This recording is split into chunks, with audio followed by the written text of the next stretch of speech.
Olá pessoal, hoje no Doutor e Agora estou aqui com minha amiga Amanda Barbalho, que é referência em aprovação na OAB, Amanda também que é referência em direito penal e uma grande advogada. Amanda aí que pega casos extremamente complexos e tem aí a sua marca, né, no direito penal já muito estabelecida, é uma advogada realmente de referência no direito penal e uma honra muito grande, Amanda, que você venha tratar com a gente aqui, conversar um pouco com a gente e dividir um pouco da sua expertise para quem está nos assistindo. E eu queria já começar, né, te fazendo uma pergunta, que é a seguinte: a gente vê que muitos alunos que estão ali para fazer a prova da OAB, eles têm um padrão emocional, muitas vezes, que leva aquele aluno a ficar travado, muitas vezes porque esse aluno ele se sente cobrado por familiares, ou enfim, porque ele não se sente capaz, mas aquele aluno, muitas vezes ele sabe o conteúdo, ele sabe a matéria, mas ele trava na hora de fazer prova na OAB. E você que é uma referência em aprovar na OAB, o que é que você entende assim desse padrão desse aluno e o que pode ser feito, né, para destravar esses alunos e levarem eles à aprovação? Perfeito. Primeiro agradecer, né, o convite e os muitos elogios. Em relação a essa questão da trava emocional, ela se manifesta muito no rejeitar o que precisa ser feito, né? O aluno, ele põe na cabeça que é difícil, que ele não vai conseguir e que se ele não consegue, ele fica olhando para o papel e diz, não vai sair nada aqui.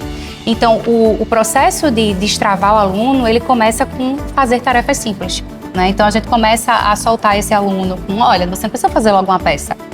Faz primeiro uma questão, né? Tenta aqui essa alternativa, vem aqui do meu lado. E aí a gente no curso faz esse acompanhamento de chegar junto, literalmente, e escreve aqui essa primeira frase, é assim. E aí o aluno ele vai vendo que, passo a passo, em tarefas pequenas, ele tem condições e capacidade de fazer as tarefas maiores. E aí dessa forma ele vai destravando, percebendo que é capaz, e cada vez que a pessoa tem êxito em uma atividade, ela cria forças para fazer a próxima, né? Então, no fim das contas, a virada de chave vem, faça com medo mesmo, que uma hora vai sair. Mas então, né, do meu lado eu acompanho aqui os alunos chegando na jornada da carteirinha e eu sei que do seu lado você acompanha o pessoal que já pegou a carteira e está se inserindo no mercado jurídico, que é um mercado que a gente percebe que as pessoas não param de dizer que está saturado, né? E eu queria que tu deixasse aqui um comentário para o pessoal que tirou a carteirinha agora, como é que a pessoa faz para se lançar nesse mercado tão duro e quais seriam as estratégias iniciais para quem está começando? Eu acho que o ponto principal é a pessoa ter clareza, né? É preciso que essa pessoa que acabou de passar na OAB, que acabou de tirar a sua carteirinha, saiba onde quer chegar. O que eu sempre pergunto é, aonde você quer estar daqui a 2 anos? Como você se imagina daqui a 2 anos? E a partir desse momento que a gente consegue entender aonde a gente quer chegar, a gente traçar pequenas ações que vão fazer a gente chegar àquele lugar. É preciso ter presença. Eu digo muito que a presença vem de mais do que muitas vezes o conteúdo. Mais importante do que ser é ser e parecer que é. Não é preciso que a gente demonstre de fato que a gente tem competência. Eu sei que no início de carreira vai ter aquele medo do começo, aquele medo de dar errado, aquele não saber cobrar um honorário, mas a gente precisa de fato construir um posicionamento. Às vezes vai ser necessário, lógico, né, ter um auxílio, né, conversar com pessoas experientes, como uma conversa com você, aquele aluno que quer fazer, aquele recém-formado, né, que quer trabalhar com direito penal, bater um papo com um profissional já da área, para entender realmente como chegar. Mas o principal é ele saber que ele precisa traçar as metas que ele quer alcançar, ele precisa trabalhar firmemente nessas metas. Porque o legado, ele vai acontecer, a história, ela vai ser escrita. O que esse aluno precisa, aliás, o que esse recém-formado, ele precisa nesse momento é de presença. Ele precisa estar presente e construir essa presença dele. Isso vai ser feito ao longo do tempo, com pequenas ações. Não adianta querer tudo, né, de imediato. Vai se construindo aos pouquinhos, com pequenas ações, dia após dia, e a história ela vai ser feita, o legado ele vai ser construído. Você falou uma coisa bem interessante, né? Que o mercado está saturado. O direito nunca vai estar saturado, porque as relações jurídicas elas acontecem o tempo todo, né? Você é experiência disso, né? Quantos exemplos você não vê de situações que vão surgindo novas. Agora, por exemplo, as novas tecnologias trazem novos direitos, trazem para a gente novas possibilidades de trabalho, novos ramos de trabalho. O que eu digo sempre é que a gente tem que utilizar tudo a nosso favor, inclusive essas novas tecnologias, né? Mas aí, Amanda, uma coisa interessante, né? Esse aluno que agora é um recém-formado, muitas vezes ele chega para a vida profissional sem nunca ter escrito uma peça. A única peça que ele fez foi a peça da OAB, não é?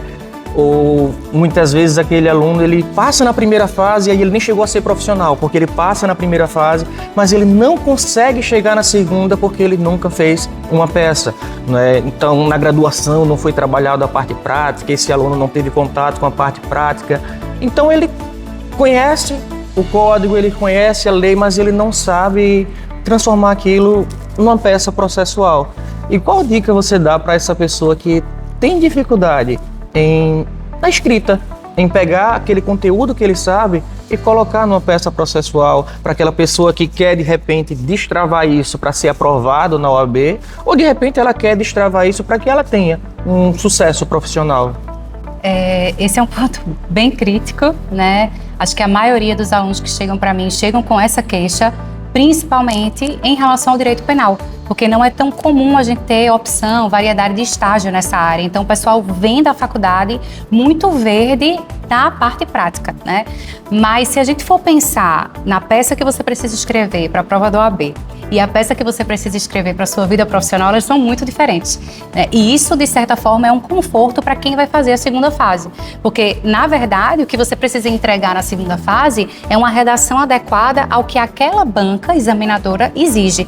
Então, se você fez peça na faculdade, se você não fez, isso aí não vai fazer diferença na preparação da segunda fase, desde que você entenda como funciona aquela banca examinadora e como você precisa escrever para agradar aquela banca. Então, no fim das contas, para passar na segunda fase, você precisa ter o domínio da banca FGV, né? Agora, passei, quero aprimorar a minha redação porque eu não tenho uma base legal da época de faculdade, aí realmente você vai ter que aderir a outras estratégias. O uso de IA é interessante, né? Da mesma forma que a IA pode ser uma inimiga, ela pode ser uma aliada, então é algo interessante. Eu tenho vícios de português, eu não consigo fazer uma redação com os conectivos, etc. Joga no GPT, joga no IA, pede para elaborar melhor aquela redação, né? E vai aprendendo com isso. Existe a técnica tradicional, ler mais, né? Ler mais faz com que a gente tenha um repertório de vocabulário maior, de até o jeito de escrever ser um jeito um pouco mais persuasivo, né? Obviamente também a pessoa pode aderir ao hábito de estudar o que outros profissionais estão fazendo, que dá certo, e tentar adaptar aquilo ali para a personalidade dele. Então, são estratégias que você vai criando aos poucos para aprimorar o seu serviço. É aquela história, não imitar, mas se inspirar, né? E chegar ali num resultado agradável, tanto para a prova quanto para a advocacia, né? Mas eu queria te perguntar o seguinte, houve aqui esse papo sobre tecnologia, né? A gente fala de IA, hoje não tem como não falar. E aí, na tua fala, tu disse algo no sentido de que as redes sociais e a presença seria uma coisa importante. E o que eu vejo hoje é que um dos pontos principais para o jovem advogado é querer se expor nas redes sociais como advogado, fazer uma página, etc. Só que tem gente que não sabe muito para onde como trilhar esse caminho, e tem gente que trava na comparação com outras pessoas que também já fazem esse trabalho em rede social. E aí eu queria saber, assim, qual seria o recado que você daria para esse pessoal que está começando e que tem esse medo, essa trava com a rede social? Então, nas redes sociais é muito comum haver a comparação, né? As pessoas acabam se comparando com o outro que também começou agora e de repente pegou um caso emblemático, ou também começou agora e já tem uma postura nas redes sociais. Mas, gente, quem posta muito nas redes sociais normalmente posta o palco, ele não posta os bastidores, né? É preciso você entender que para todo aquilo ali acontecer, existe uma estratégia, e muitas vezes o que é postado é apenas uma estratégia de marketing. Não usa as redes sociais para fazer um comparativo com o outro, mas usa as redes sociais, de fato, para construir o seu próprio legado. Um ponto importante é a autenticidade. Eu digo que você não precisa imitar o outro. Você é especial porque é você. é desse jeito que as pessoas vão gostar de você. Então usa o teu jeito de falar, usa a tua forma de se comunicar. Lógico, é importante você ter um nicho. Não é? Você saber qual é o seu nicho é extremamente importante. Eu digo que nicho é poder. Saber com quem você quer falar, qual o público que você quer atrair, mas não perder a sua autenticidade.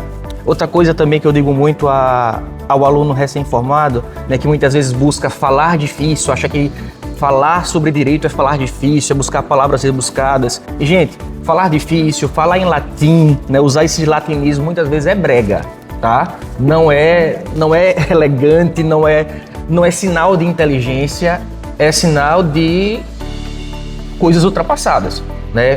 Fala bem quem se faz entender. Fala bem quem se faz compreender. Então fale da forma como aquela pessoa que você quer atingir, ela vai entender. Se você quer atingir um cliente, fala da forma como ele vai entender, como ele vai compreender. De repente esse pode ser o teu grande diferencial. Então o que eu digo é autenticidade.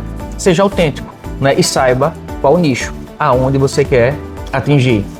E aí, Amanda, para a gente finalizar esse nosso bate-papo aqui, eu quero mais uma vez agradecer a tua presença e dizer o seguinte, gente, no carnaval eu encontrei com a Amanda, né, e no meio de uma festa do carnaval eu parei a Amanda para tietar ela literalmente, né, porque a Amanda tinha acabado de fazer um vídeo espontâneo ali em umas alegações finais, eu acredito, que estava fazendo sustentação oral, não foi? Foi no Custódia? Foi.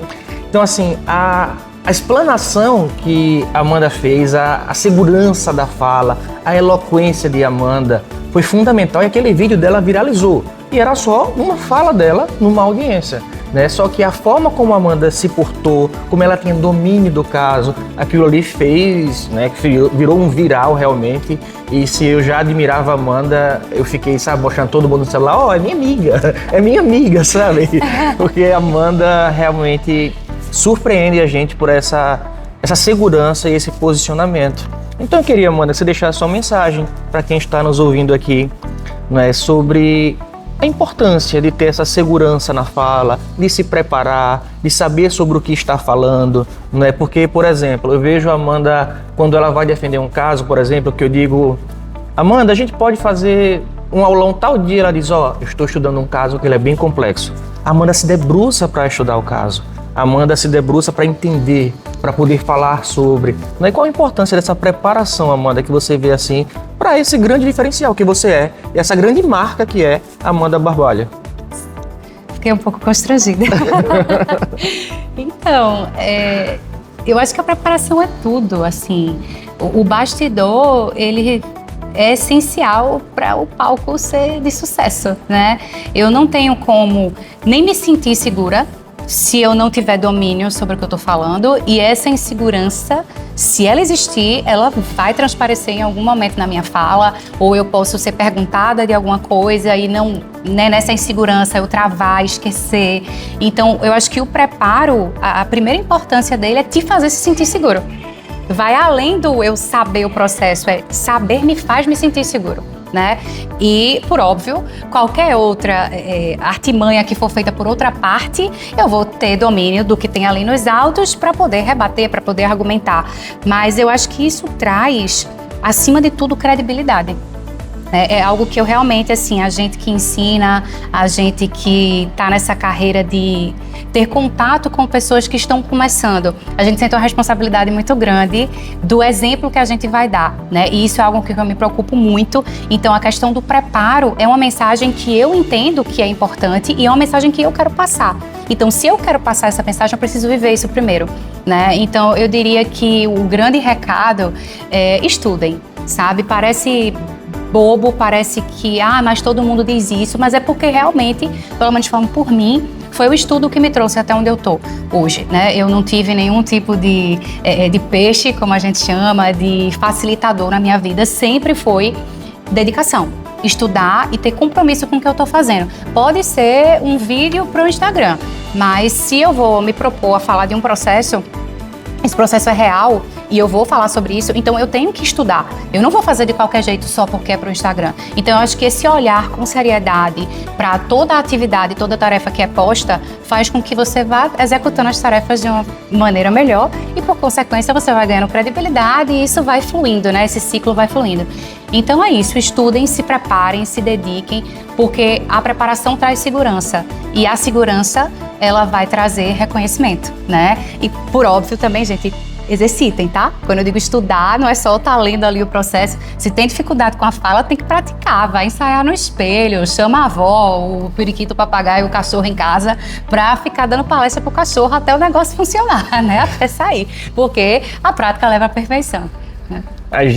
Um prazer imenso, né, estar aqui com a Amanda. Se pudesse, a gente passava horas aqui, porque realmente conversar com a Amanda, por mais tranquilo, por mais leve que seja o bate-papo, é sempre uma aula, né, Amanda? Então, muito obrigado, tá, por disponibilizar esse tempinho aqui pra gente.